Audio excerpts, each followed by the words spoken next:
The Great Depression, which lasted from 1929 to 1939, was the most devastating and widespread economic crisis of the 20th century, affecting not only the United States but also economies around the world.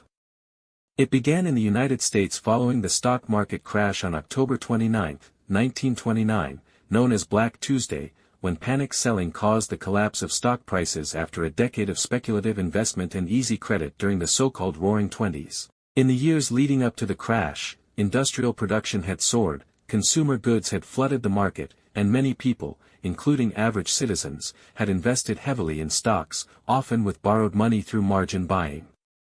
When prices began to fall, the market collapsed, and banks and investors were unable to recover their losses.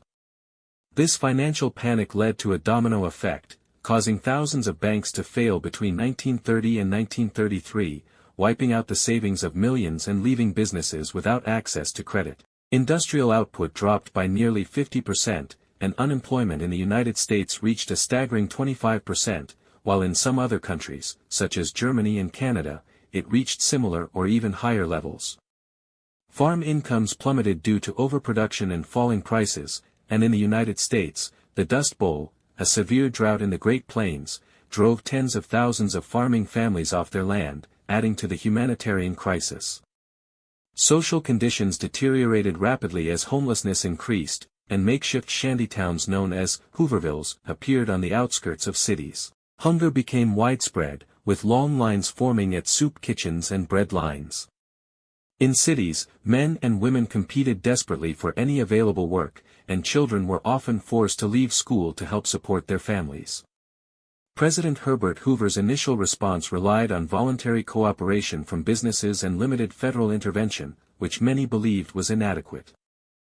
In 1932, Franklin D. Roosevelt was elected president on a promise of a New Deal for the American people. Between 1933 and 1938, Roosevelt implemented sweeping reforms through a series of programs and agencies like the Civilian Conservation Corps, CCC, the Public Works Administration, PWA, the Works Progress Administration, WPA, and the Social Security Act. These efforts aimed to provide immediate relief to the unemployed, stimulate economic recovery, and reform the financial system through measures such as bank regulation, the creation of the Federal Deposit Insurance Corporation, FDIC, and the Securities and Exchange Commission, SEC, to oversee the stock market. The United States abandoned the gold standard in 1933 to allow for greater monetary flexibility. Although these programs alleviated suffering and restored some confidence, unemployment remained high throughout the 1930s, and full recovery was only achieved with the outbreak of World War II, which massively increased demand for industrial production and labor.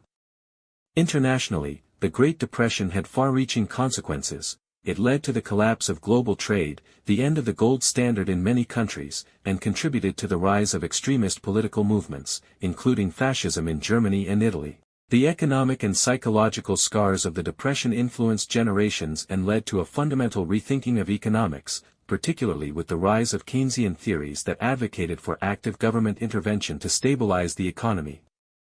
The legacy of the Great Depression shaped future policies around welfare, labor rights, and financial regulation, and its memory remains a powerful reminder of the dangers of unregulated capitalism and systemic economic imbalance.